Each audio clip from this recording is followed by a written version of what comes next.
Hello everyone, my name is Anna and I welcome you guys back to another English Torah video here on the channel of Jóvenes Peregrinando. In today's video, we're going to be analyzing chapters 33 through 36 of the book of Numbers. Today's title is, In Our Pilgrimage, We Learn that the Eternal is Our Inheritance and Refuge. Starting off with chapter 33, we're going to begin reading about the different stages that the people of Israel went through on in their pilgrimage in the desert. Verses 1 and 2 of this chapter say, Here are the stages in the journey of the Israelites when they came out of Egypt by divisions under the leadership of Moses and Aaron. At the Eternal's command, Moses recorded the stages of their journey. This is their journey by stages.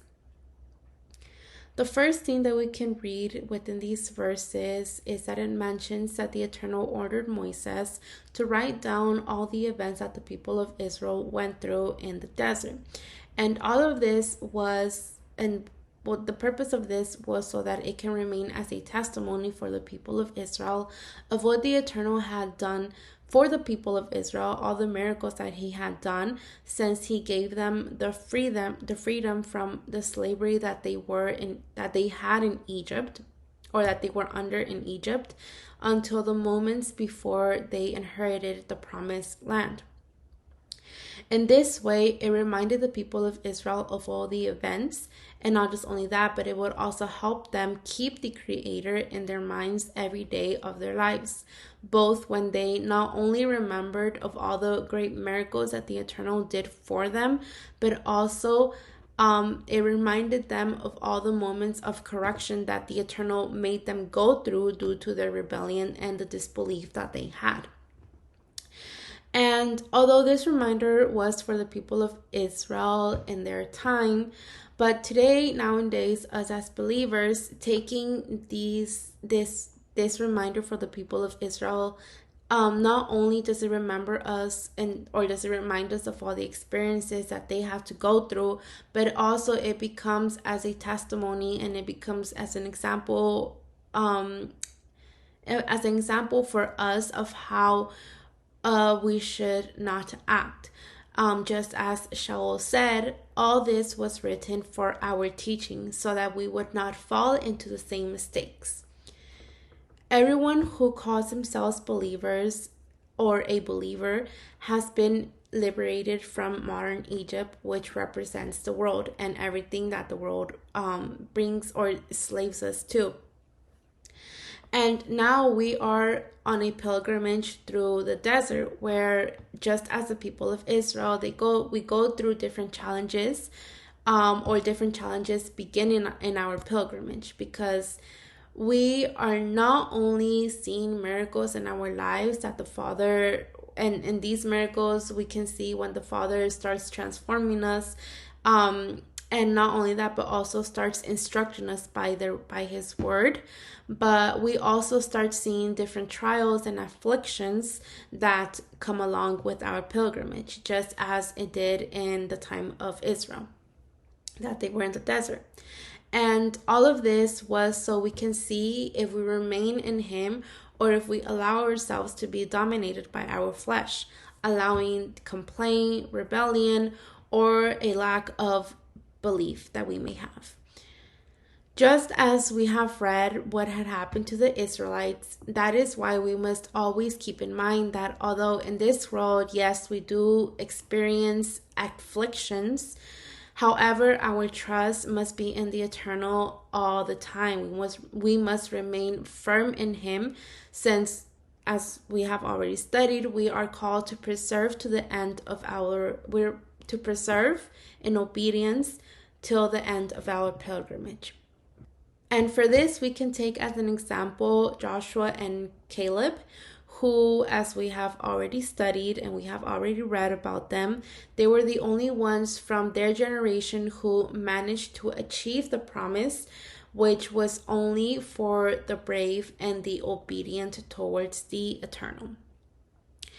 Continuing with verses 3 to 5 of this chapter, it says, The Israelites set out from Ramses on the 15th day of the first month, the day after the Passover. They marched out defiantly in full view of all the Egyptians who were burying all their firstborns, whom the Eternal had struck down among them, for the Eternal had brought judgment on their gods. Verse 5. The Israelites left Ramses and camped at Succoth. In these verses, we can read that it begins to narrate what happened after the people of Israel celebrated their first Pesach in Egypt before their liberation. It says that they left Egypt on the first day of Matzot in view of all the Egyptians who were burying their firstborns. And in these verses, it clarifies that the judgment of the Eternal was not only for the people that lived in that country, but also against the deities of the Egyptians, or their gods of the Egyptians. For example, one of their deities was, or something that was considered their deity, was the Nile. Also their cattle, which were their bulls, or the frogs, and among other things that we have already studied, in the plagues that the Eternal sent to the Egyptians as a punishment for what they have done towards his people. And throughout these plagues that the Eternal put towards the people towards the Egyptians, the Creator showed them that He was the only one, the only powerful one, and not their false gods. On this occasion, it does not refer to the festival of the tabernacles, but it does refer to how the Eternal commands us to live once He frees us from the slavery in this world, which is a temporary life outside of assimilation and only guided by the Eternal, without leaving its coverage, without stagnating and enslaving ourselves, seeking the inspirations that the system of this world offer us, but walking in its instruction in the direction that the Eternal abodes.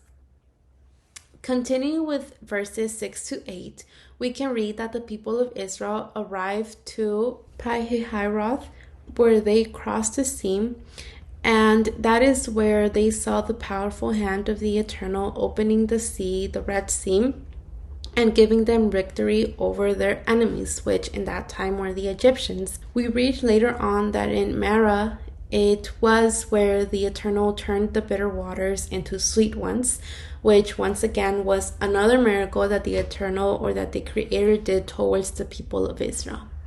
In verse 12, it mentions about the desert of Sin, where in the book of Exodus, it is said that it was in that place on the way from the desert of Sin to the Mount Sinai, where the people of Israel gossiped against Moses because they were hungry. And here we begin to see another of its facets of the people of Israel, which are murmuring and complaining. In verse 13, it mentions a place called Alus, where the people of Israel received manna, which was the food that the Eternal provided for them from the sky, for the people of Israel. In verse 14, we can read being mentioned a place called Rephidim, and this place was where the Eternal gave the people of Israel water from the rock to drink, and where Amalek also went out to make war against the people of Israel. But however, the Eternal was with them and allowed the people of Israel to take victory towards Amalek's people. Then in verse 15, we can read being mentioned about the desert of Sinai, where the majestic manifestation of the Eternal occurred and gave the people of Israel the Torah. And lastly, in verse 16, it is mentioned that they camped in Kibroth Hatava, where it is said that it was there that some Israelites died from quails. As we have already studied, this was because they complained about the manna that the Eternal was giving them, and they now had desired to eat meat. In verse 39, we read that the Eternal ordered Aaron to die, and this was because the people of Israel were now in the process of entering the promised land. They were at the extremities of Edom. Although, as we have already studied and we will continue studying, for the people of Israel, in order for them to enter that place, it was not going to be easy. They still had to continue to go through different stages of tests that the Eternal was going to give them. From verses 51 through 53, we can read that the people of Israel had to carry out the judgment of the Eternal on the nations that they were going to conquer. They had to put an end to all type of idolatry that existed in that place, in these pagan nations. And although, as we can read more on in the history of the people of Israel, unfortunately, they did not fulfill this mandate of the Eternal, and they left part of the occupants of Canaan alive. And of course, this caused, these pagan people didn't stop worshiping their gods, which later on became a stumbling block or a stumbling rock for the people of Israel for their lives. Why? Because they ended up falling into idolatry and diverted themselves from the true service towards their Creator. And seeing all of these different tests, different stages that the people of Israel went to that are mentioned in this chapter 33, it teaches us that when we receive the Torah, just as the people of Israel did in their time, we must be obedient to the commandment of the Eternal and tear down all type of altars that we may have in our lives. All those internal idols that enslave us to our carnality. And as we already know, and as we have already studied, we have to do this because we are called to make a total separation between the holy and the profane. For if we are not diligent in eliminating everything that hinders our service to the Creator, then we fall into assimilation and into a spiritual conformism, which, like the Israelites, it leads us to deviation. And as we already know, the Messiah calls us out to deny ourselves, to have that self-control in order to overcome the old man. Just as we can read in Ephesians 4 verses 22 to 24 that say, "You were taught about your former way of life, to put off your old self, which is being corrupted by its dishonest desires, to be made new in the attitude of your minds, and to put on the new self, created to be like Elohim in true righteousness and holiness." In the last verses of chapter 33, we can read that the promised land would be distributed equally. The Eternal gave the people of Israel orders on how they were going to divide this land according to the needs that each tribe had. And in this, we can see an example of the Father's justice and order that was going to exist within this land that the people of Israel were now going to take. On the other hand, the Eternal continues to explain to them that if they do not expel the occupants of these pagan countries or of these pagan nations, then those people were going to be like stingers for them. And that is exactly what we read that happens to the people of Israel, because these pagan people become like stumbling rocks for the Israelites. And here we can read that the Eternal was offering the people of Israel the opportunity to live in a place where peace and justice was going to exist. However, the people of Israel did not take that advantage, and they had to suffer the consequences of them not fulfilling this mandate that the Eternal gave to them. Nowadays, although we don't have as believers this same physical promise of a world without wars and without peace, or with total peace. However, we know that we do live in a world full of injustice and evil. However, we do have a role that we have to strive daily to purify our lives through the Messiah and the Torah, allowing the Father to establish His kingdom in our lives in order to have that opportunity to being rescued and to reach that true promised land, where as we read, we're going to be, or it is going to allow the Father to establish His kingdom in our lives, where there isn't going to be no death, no crying or pain, but complete fulfillment in the presence of the Father, where we're going to find that happiness, that peace in our soul.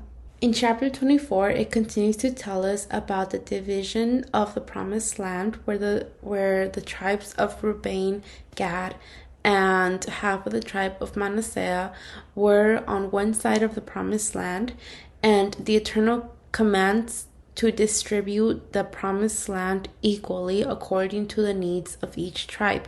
They had a large territory as an inheritance, and if they were diligent and obedient towards the Creator, then it would be theirs forever. But unfortunately, this did not happen, since they deviated themselves. They went their own ways, went into idolatry, and this caused the Eternal to take this land away from them. But going back to what these verses in this chapter 24 tell us about, it says we can read that Joshua and Eleazar, the great minister of that time, were in charge of carrying out this distribution of the land. And during their time, the people of Israel remained faithful to the Eternal. But as time passed by, they started assimilating themselves and started separating themselves from their Creator. They forgot the main limit that they had to keep, which was the holiness in that land. And in all of this that we can read in this chapter, it teaches us that as believers, we must have the Father as our priority in our lives at all times, both in the times of abundance where everything is good for us, and also in the times of need where we're going through those struggles, always having the Eternal in us, and also being grateful towards Him, because the greatest gift that He has given to us, or that He has already given to us, is His Son Yeshua HaMashiach, which, as we have already studied, He is the only way for us to get closer to the Father. So in this, it teaches us that we must be grateful and not be ungrateful, as we can see later on in the history of the people of Israel. In chapter 35 of the book of Numbers, we can read that once we see the limits of the lands and the properties that the children of Israel were going to have in this land of Canaan, they also had to do with the Levites, who, according to what we have studied in Numbers 18, yes, we have read that they didn't have any type of inheritance of lands, of physical lands, because their lives were consecrated to the study of to the service of the Eternal. And because of this, it is why the Eternal provided to them, and also the Eternal used the people of Israel, used the different tribes of Israel to give this tribe of Levi their daily sustenance, and not just leave them hanging. Because just as I had mentioned, their life of the Levites had a total service, a total consecrated and dedicated service to their Father, which was their Father, the Eternal, where they obtained their reward in the same service. And this obviously does not mean that they were going to be left out of this promise or of a place where they can live. But for that same reason, it is why the people of Israel had to give their goods to what they can give, whether it was a lot or it was a little.